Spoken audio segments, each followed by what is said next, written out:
എൻ്റെ പേര് ചിഞ്ചു. ഞാൻ പാലാരൂപതയിൽ നിന്ന് വരുന്നു. എനിക്കാണെങ്കിൽ ആദ്യമായി തന്നെ ഞാൻ സാക്ഷ്യം താമസത്തിന് ഞാൻ അമ്മ മാതാവിനോട് മാപ്പ് ചോദിക്കുന്നു. ഞാൻ ഓൺലൈനായി ഉടമ്പടി എടുത്തതിൻ്റെ സാക്ഷ്യം എനിക്ക് ജോലി സംബന്ധമായി ലഭിച്ച സാക്ഷ്യപ്പെടുത്താനാണ് ഞാനിപ്പോൾ ഇവിടെ നിൽക്കുന്നത്. ഞാൻ 2022 ഒക്ടോബർ 10 ഓൺലൈനായിട്ട് ഉടമ്പടി എടുത്തത്. ഞാൻ അബുദാബിയിൽ നേഴ്സായി വർക്ക് ചെയ്യുവാണിപ്പോൾ.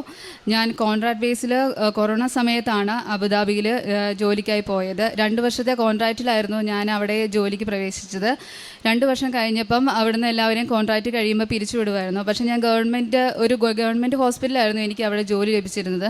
2 വർഷം കഴിഞ്ഞപ്പം എല്ലാവരും പിടിച്ചുവിടുന്ന സമയത്ത് കുറച്ച് പേരെ മാത്രം അവിടുന്ന് സെലക്ട് ചെയ്തു. അവിടെ ഒരു 10 താഴെ ഉള്ളവരെയായിരുന്നു സെലക്ട് ചെയ്തത്. അതിൽ എൻ്റെ പേരും ഉണ്ടായിരുന്നു.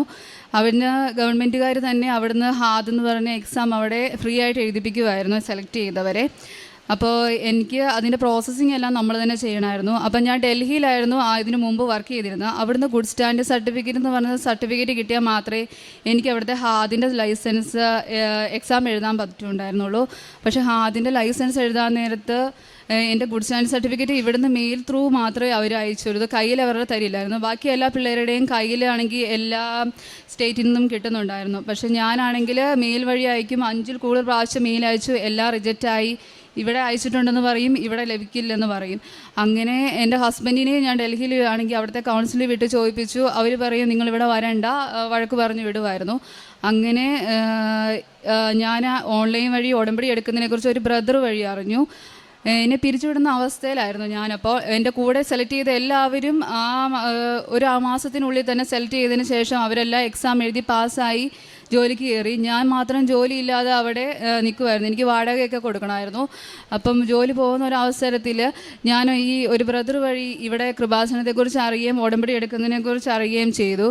അങ്ങനെ 2022 ഒക്ടോബർ 10 ഞാൻ ഓൺലൈൻ വഴി ഉടമ്പടി എടുത്തു. ആ ഓൺലൈൻ വഴി ഉടമ്പടി എടുത്ത് ഒരാഴ്ചയ്ക്കുള്ളിൽ തന്നെ എനിക്ക് മെയിൽ വന്നു. ഗുഡ് സ്റ്റാൻഡിങ് സർട്ടിഫിക്കറ്റ് ലഭിച്ചു എന്നും പറഞ്ഞ് എനിക്ക് മെയിൽ വന്നു. ആ മെയിൽ ലഭിച്ച് 10-ാം തീയതി ഞാൻ ഉടമ്പടി എടുത്തു. ആ ആഴ്ചയ്ക്കുള്ളിൽ തന്നെ എനിക്ക് മെയിൽ വന്നു. 17-ാം തീയതി തന്നെ എനിക്ക് എക്സാമിന് ഡേറ്റ് കിട്ടി. എക്സാം എനിക്ക് വളരെ പാടായിരുന്നു. എല്ലാവർക്കും ഹാദിൻ്റെ എക്സാം ഭയങ്കര ടഫായിരുന്നു. എനിക്കും അത് ലഭിക്കുമോ ഇല്ലയോ എന്നൊന്നും എനിക്ക് വലിയ ഉറപ്പൊന്നുമില്ലായിരുന്നു. അങ്ങനെ അതിൻ്റെ റിസൾട്ട് പിറ്റേ ദിവസം തന്നെ വന്നു. ഞാൻ പാസ്സായെന്നും പറഞ്ഞ് എനിക്ക് റിസൾട്ടും വന്നു. ഞാൻ ഈ ഉടമ്പടി എടുത്ത സമയത്ത് എനിക്കിവിടെ വരാൻ പറ്റാത്തത് കൊണ്ട് ഞാൻ ഓൺലൈനായിട്ട് ഉടമ്പടി എടുത്തതുകൊണ്ട് എനിക്ക് പ്രതീക്ഷീകരണ പ്രാർത്ഥന എന്നും ഞാൻ ചെല്ലുമായിരുന്നു. എന്നും രാവിലെ എഴുന്നേറ്റും 5:30 ഞാൻ വൈകുന്നേരവും ചെല്ലുമായിരുന്നു. അതുപോലെ തന്നെ ബൈബിളും ഞാൻ ഒത്തിരി എനിക്ക് പറ്റാവുന്നതുപോലെ തന്നെ ഞാൻ പ്രാർത്ഥിക്കുമായിരുന്നു. ഞാൻ കരഞ്ഞ ജപമാല എല്ലാം ലഭിക്കുമായിരുന്നു. എനിക്ക് ആ മാതാവുമായിട്ട് ആലിയുമായിട്ട് ഒത്തിരി വളരാൻ സാധിച്ച ഒരു സമയമായിരുന്നു എനിക്ക് ജോലിയെല്ലാം നഷ്ടപ്പെട്ടിരുന്ന സമയത്ത്. അതുപോലെ തന്നെ എനിക്ക് ഒത്തിരി ആത്മീയമായിട്ട് വളരാനും ആ 17-ാം തീയതി നവംബറിൽ തന്നെ എനിക്ക് ജോലിക്ക് ഒരു തടസ്സവും കൂടാതെ എനിക്ക് ജോലിക്ക് ലഭിക്കാനും ആ ഗവൺമെൻറ് തന്നെ നല്ല സാലറി തന്നെ അവർക്ക് ലഭിക്കുന്ന സാലറി തന്നെ എനിക്ക് ജോലിക്ക് പ്രവേശിക്കാൻ സാധിച്ചു. രണ്ടാമത്തെ നിയോഗം എന്ന് പറയുന്നത് ഞാനാണെങ്കിൽ അത് കഴിഞ്ഞ് ലീവിന് വന്ന സമയത്ത് ഞാൻ ഇവിടുത്തെ വന്ന് തീർത്ഥാടന ഉടമ്പടി എടുത്തു. പക്ഷേ എനിക്ക് സാക്ഷ്യം അന്ന് പറയാൻ സാധിച്ചില്ല. എന്നിട്ട് ഞാൻ തീർത്ഥാടന ഉടമ്പടി എടുത്തു കഴിഞ്ഞ് എനിക്ക് ഇവിടുന്ന് തൈലവും വെഞ്ചരിച്ച വസ്തുക്കളെല്ലാം ലഭിച്ച് ഞാൻ തിരിച്ചു പോയി. എങ്കിലും ഞാൻ പ്രതീക്ഷ പ്രാർത്ഥന എന്നും ജോലിക്ക് പോകുന്നതിന് മുമ്പ് ഞാൻ ജോലിക്ക് പോയിക്കൊണ്ടിരുന്നത്. ഞാൻ അത് കഴിഞ്ഞിട്ട് അവിടുത്തെ തണുപ്പ് കൂടിയ സമയത്ത് എനിക്ക് എൻ്റെ വലത്ത് ചെവിയിലെ കേൾവി 70% പോയായിരുന്നു. എനിക്കൊന്നും പറയുന്നതൊന്നും കേൾക്കാൻ പറ്റുന്നില്ലായിരുന്നു. എൻ്റെ കൂട്ടുകാർ പറയുന്നത് പോലും എനിക്ക് കേൾക്കാൻ പറ്റുന്നില്ലായിരുന്നു. പേഷ്യൻസിൻ്റെയൊക്കെ എടുത്ത് പറയുമ്പോൾ അവർ പറയുന്നതൊന്നും എനിക്ക് കേൾക്കാൻ പറ്റുന്നില്ലായിരുന്നു. ഒരു സൈഡ് ഞാൻ ഇപ്പുറത്തെ ഇടത്തെ വശം ചെരിച്ചു പിടിച്ചാണ് ഞാൻ കേട്ടോണ്ടിരുന്നത്. അങ്ങനെ ഞാൻ ഒരു ആശുപത്രി കൊണ്ട് എൻ്റെ അവിടുത്തെ തന്നെ താമസിച്ചു. അവർ തന്ന മരുന്നൊന്നും എനിക്ക് ഒന്നും ശരിയാവുന്നില്ലായിരുന്നു. എന്നിട്ട് ഞാൻ ഇവിടുന്ന് കൊണ്ട് ഉടമ്പടി തൈലം വെച്ച് കുരിശ് വരച്ച് വിശ്വാസ പ്രമാണം ചൊല്ലി ഞാൻ എന്നും പ്രാർത്ഥിക്കുമായിരുന്നു. ഇപ്പോൾ എനിക്ക് എൻ്റെ കേൾവിയെല്ലാം എനിക്ക് കറക്റ്റായിട്ടും എനിക്ക് ശരിക്കും കേൾക്കാൻ സാധിക്കുന്നുണ്ട്. ഉടമ്പടി തൈലം ഭയങ്കര ശക്തിയുള്ളതാണ്. എല്ലാവരും കൂടി വിശ്വാസ പ്രമാണം ചൊല്ലി പ്രാർത്ഥിച്ചു കഴിഞ്ഞാൽ നമുക്ക് അത് വെച്ച് പ്രാർത്ഥിച്ചു കഴിഞ്ഞാൽ എല്ലാം നേരെയാവും.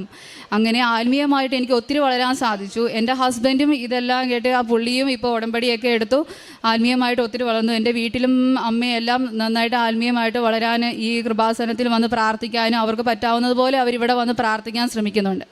അമ്മ മാതാവിനും ഈശോയ്ക്കും 1000 നന്ദി പറയുന്നു. Not by merit